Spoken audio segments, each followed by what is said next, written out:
Assalamualaikum, Alhamdulillah hari ini kita ketemu lagi. Pada pertemuan keempat ini, Ibu langsung membahas tentang contoh soal.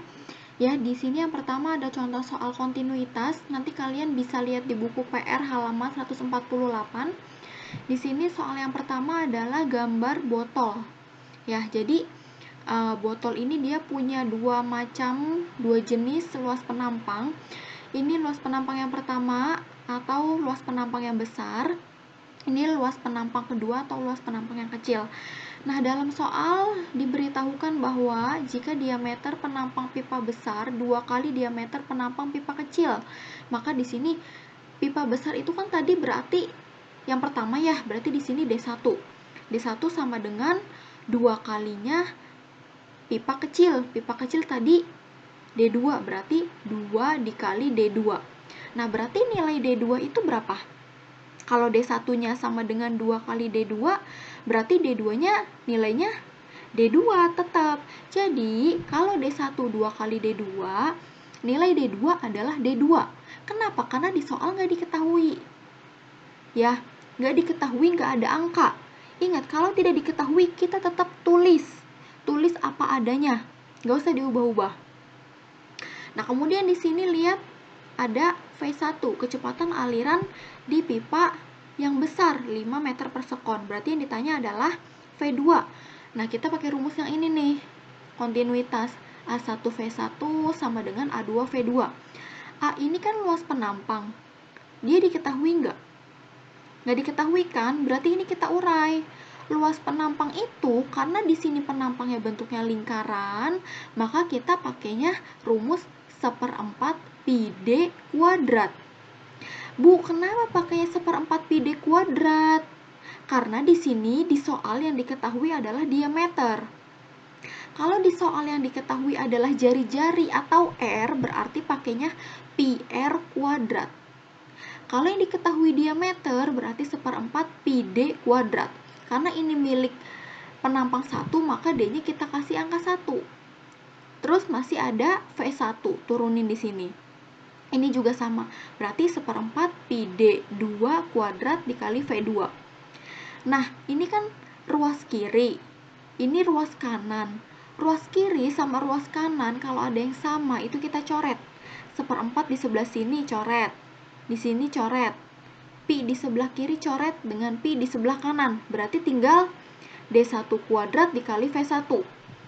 Sama dengan di sini tinggal D2 kuadrat dikali V2. Yang ditanya apa? V2. V2 nih yang ditanya, berarti tinggalin dia sendiri. Sehingga D1 kuadrat dikali V1 per D2 kuadrat. Gini ya. Nah, sekarang kalau udah begini, tinggal kita substitusi. D1 udah punya nilai belum? Mana D1? D1 ini.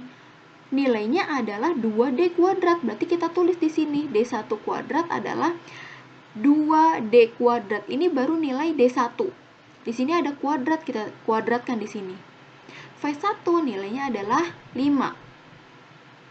D2 kuadrat ada nggak di sini? Nggak ada. Diketahui nggak dia? Nggak diketahui, maka di sini tetap kita tulisnya D2 kuadrat. Nah, di atas ada D2 kuadrat. Ini kita buka kurungnya ya. 2 dikuadratkan jadi 4. D2 kuadrat dikuadratkan jadi D2 kuadrat. Dikali 5 per D2 kuadrat. Berarti ini D2 kuadrat yang di atas dicoret dengan D2 kuadrat yang di bawah. Sehingga tinggal angka 4 dikali dengan 5 sama dengan hasilnya 20 meter per sekon. Begitu ya. Oke, contoh soal yang kedua masih pada halaman yang sama, tapi ini beda materi. Kalau tadi tentang asas kontinuitas, kalau sekarang tentang asas Bernoulli. Nah, di sini ada soal. Kita tulis semuanya. Air dipompa dengan kompresor bertekanan 100 kilopascal. Ya. 100 kilopascal dijadikan ke pascal itu dikali dengan 10 pangkat 3 atau dikali dengan 1000. Melewati pipa 1, berarti ini P1 ya. Dan mengalir ke atas dengan kecepatan 1 meter per sekon. Berarti 1 meter per sekon ini adalah V1. Karena tadi dia di sini masih ada keterangan pipa 1. Sampai titik ini berarti tentang pipa 1. Jika diketahui percepatan gravitasi G-nya 10 meter per sekon kuadrat dan massa jenis air ini dibacanya Rho, yaitu 1000 kg per meter kubik. Tekanan air pada pipa 2 adalah, nah, dari H1 sampai ke R2 di sini diketahui pada gambar. H1 mana H1? Ini pipa 1. Ini pipa 2. Pipa 1 yang besar, pipa 2 yang kecil. H itu kan ketinggian pipa 1 dari tanah. Pipa 1 ini, tanah ini, berarti dia nggak punya ketinggian, makanya di sini 0. Kalau H2, ini pipa 2, pipa yang kecil, ini tanah. Nah, jarak dari sini, pipa kecil ke tanah adalah 2 meter. Ya, sekarang karena di sini garis putus-putusnya sampai ke tengah, berarti ini adalah jari-jari. Jari-jarinya adalah yang pipa besar 4 cm, yang pipa kecilnya 2 cm ya. Kemudian lanjut, kalau udah kita nemuin variabel ini berarti udah jelas ya, kita pakai persamaan Bernoulli. Nih, pakai persamaan Bernoulli.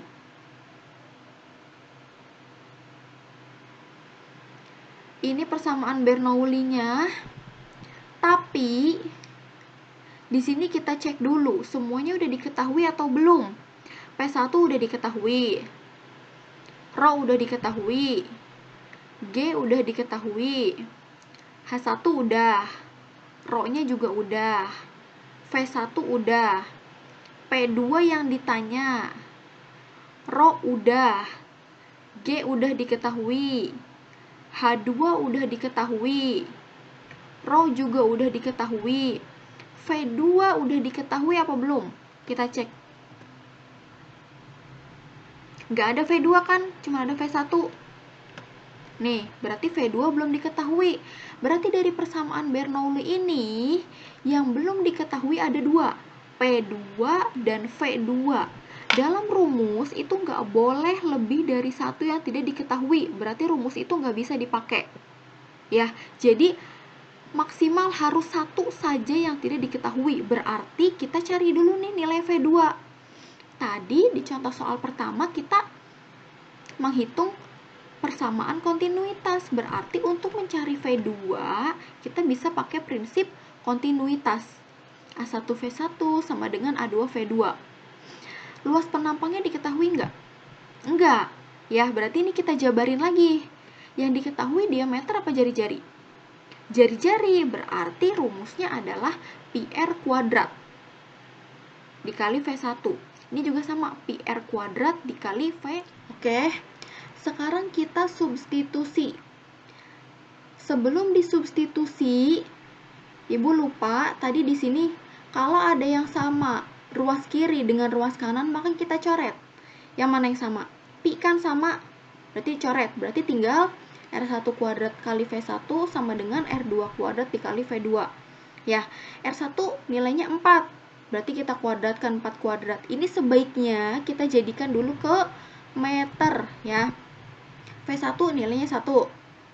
R2 nilainya 2 dikuadratkan. Ini salah ya. Ini bukan V1 tapi ini V2. Nih, di contoh soal yang di buku PR ini salah ketik di typo. Ya, berarti ini harusnya V2. Sehingga ini 4 kuadrat adalah 16. 16 kali 1, 16. 2 dikuadratkan adalah 4 V2. Yang ditanya V2. Berarti 16 per 4. 16 dibagi 4 berapa? 4 meter per sekon. Baru V2-nya yang ketemu. Ya. Nah, setelah itu kita substitusi ke persamaan Bernoulli. V2-nya kan udah ketemu nih. Ya, berarti yang belum diketahui hanya 1. Berarti bisa kita pakai rumus ini. Tinggal kita substitusi semuanya. P1 tadi punya nilai 100.000. Kemudian H1 tadi H1 nilainya adalah 0. Berarti 0 dikali berapapun hasilnya 0, maka di sini langsung 0. Kemudian setengah rho adalah 1000, V1-nya adalah 1, sama dengan P2 yang ditanya masih kita tulis, rho-nya adalah 1000, G-nya adalah 10, H2-nya adalah 2, plus setengah rho 1000, V2-nya berapa tadi? 4 kuadrat. Setelah itu kita hitung. Ini masih 100.000, kita tulis saja 100.000. Kemudian 1000 dibagi 2 adalah 500. Ya. Kemudian di sini kita hitung 1000 dikali 10 dikali 2 adalah 20.000. 1000 4 kuadrat ini kan 16. 1000 dikali 16 adalah 1600, dibagi 2 adalah 8000. Ya. Nah, berarti ini kan yang ditanya nih P2. P2 kita tinggalin sendiri. 100.000 ditambah 500 adalah 100.500. Karena dia di sini tandanya plus, dia kan pindah ke sini nih. Ya. Karena plus berubah jadi min. Jadi 100.500 dikurangi 28.000 sama dengan adalah 72.500. Berarti ini nilai P2-nya adalah 72.500 Pascal.